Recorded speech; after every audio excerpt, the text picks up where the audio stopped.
Okay. All right, good day. I hope everything is going well for you. The idea with this video, we're looking at specific heat for AP Chemistry, looking at Chapter 6 as part of thermochemistry. Rather fascinating topic. We talked about the idea about heat and energy. We also talked about the idea of specific heat.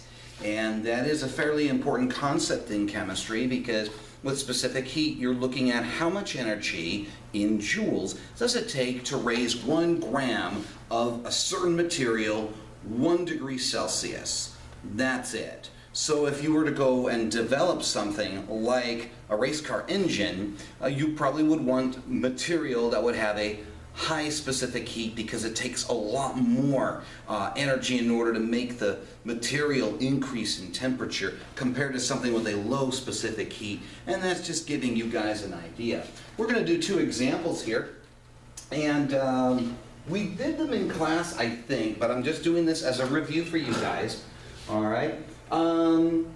So we're going to look at these 2 problems here. We're going to tackle this one first because this is a very straightforward one.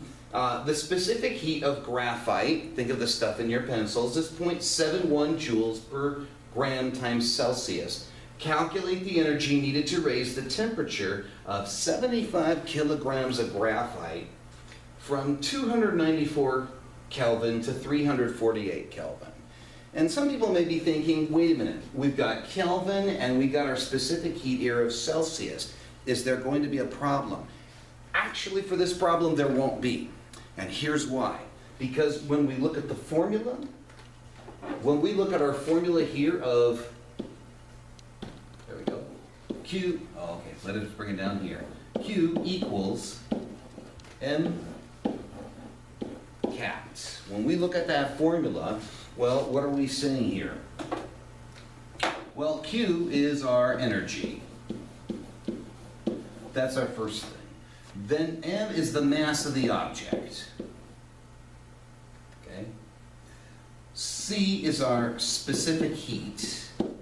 Okay, and delta T is our T final minus T initial. So that's what we got. That's our basic formula that we're going to be using to solve this problem. Okay, let's go ahead. Let's extend the page. All right, so what pieces of information were we given for this problem? Okay, we were given 75 kilograms of graphite. Okay, we're separating it. So that's our mass. There's our mass.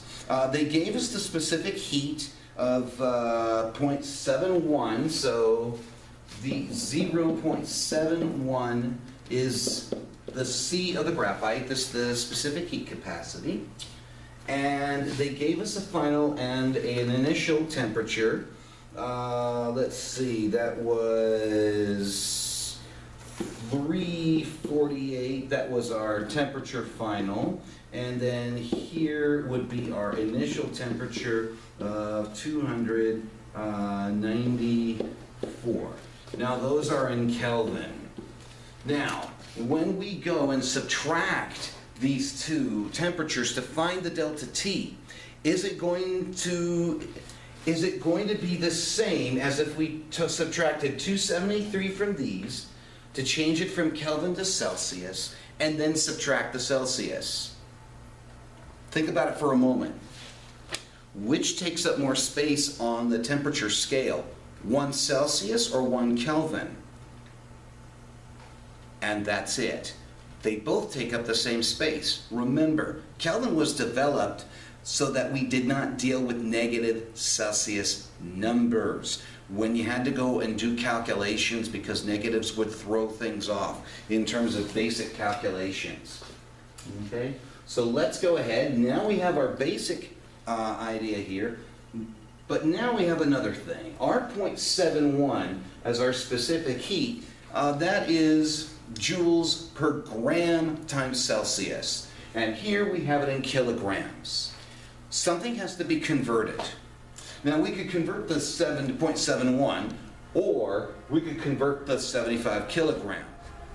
If I were you guys, I would be changing the mass. I think it's much easier to change kilograms into grams than to sit there and try to change this. You could do it, but this is easier. And to an extent, speed is the name of the game when you're trying to solve problems like on an exam or a final or whatever. So I'm going to go ahead and I'm just going to plug this straight in that Q is going to equal M. Okay, well, how many grams are in a kilogram? 1,000. So that's going to be 75,000 kilograms. We're going to multiply that by 0.71. That's our C. Okay, so here's our mass, here's our C, and now we're going to have our delta T here. And I write that on the top to show you guys where these numbers fit in the formula. Okay, now the delta T, well, we're going to subtract temperature final, subtract the temperature initial. So it is picking up heat. Our delta T is going to be a positive number. So at that point, that's when we got the big whopping 54. That is our delta T, ladies and gentlemen. So whether it was 54 Kelvin or 54 Celsius, doesn't matter. Now, we just multiply all those together, and we're going to finally come out with our final answer, 287,500 joules. That is one way to look at it, 287,500 joules. Or we could go ahead and say, convert it to kilojoules, which is normally what they probably would want you guys to do. They would want you, oh, I'm sorry, did I? Wait. Aha! I knew I made a mistake. I'm sorry, it's 2,875,500 joules, okay? Or if we change it to kilojoules, we just simply divide it by 1,000. That just makes it, remember, a kilo is 1,000 of anything. And if you're taking a smaller unit like a joule, changing it to a larger unit like a kilojoule, you're going to divide. It's just that simple. So you end up getting 2,875.5 kilojoules. Either answer will work. Either answer will work. Keep in mind, though, you want to make sure that you get your units straight on this one. Okay. Well, that takes care of our first problem that we have. Now we're going to go in and let's tackle the second one. The second one, we have a situation where we've got a piece of copper, kind of like what you did in a lab, okay, recently. We have a piece of copper, it gets heated up, we put it in a calorimeter, that would be a device that we can measure temperature changes, okay, containing about 75 grams of water at 19, so let's go back, let's read this. So a 46.2 gram sample of copper is heated to 95.4 Celsius and then placed in a calorimeter containing 75 grams of water at 19.6 Celsius. The final temperature of both the water and the copper is 21.8 Celsius. What is the specific heat of the copper? Now in this case, they gave us the specific heat of the water, which is 1 calorie per gram times Celsius. In terms of joules, it'd be like 4.18. But we're going to go ahead, we're going to work with this specific heat today for this problem just to be consistent. But there's some things that we've got to look at, though. We have to look at what in the world is happening. Because you have your chunk of copper, okay? Just give me a regular pen, that's fine, just work with it. You have your copper, okay? You have your cup. Now, both have an initial temperature, okay? So we're going to say temporal initial A, here it's initial temperature B, because they both have different initial temperatures. So the copper is going to be a lot hotter. So the idea is, we put the copper into our calorimeter that is filled with water. So what we're going to have is a final temperature. The idea is that the final temperature of the water is going to be equal with the final temperature of our copper. what's happening? Well, the heat is being exchanged. The heat energy is being exchanged because things are coming to an equilibrium, much like what happens with our bodies, much like what we see happening in nature. Okay, so that's a key thing to think about. So the final temperature of water is going to equal the final temperature of the copper, which stands to reason, if this is true, then it would be safe to say that the Q of the water will equal the Q of the copper. So they both would have the same energy. If they have the same final temperature, but remember, they have different masses, and they have different initial temperatures, that in the end, when it's all said and done, they're going to have the same final temperature. Okay? And which would mean stand to reason, if they have the same final temperature, they're going to have the same amount of energy because everything has an equilibrium. So the water is even with the copper. Even though there's more water, and even though water is a different material than copper, that's the general idea behind this problem. Okay? Now, let's move on. So we need to take care of a few things. We need to look at what is the Q of the H2O, because we can figure that one out. All right? And we can figure, remember, it started out at initial temperature. You added this hot piece of copper to it, temperature goes up. So definitely there's going to be some Q in there. So what about the mass? Well, we said it was 75 grams, okay? So there's our mass. Our specific heat, well, they said it was basically 1 calorie per gram times Celsius. Okay, we're good there. And then, of course, the last part has to do with, well, how much of a temperature change did we have? Well, let's take a quick look back here. For our temperature change, we had an initial of 19.6 and a final of 21.8. So when we do our calculations, our temperature change is going to be 2.2. Again, it doesn't matter if it would be Celsius or Kelvin, because they're both the same. Okay?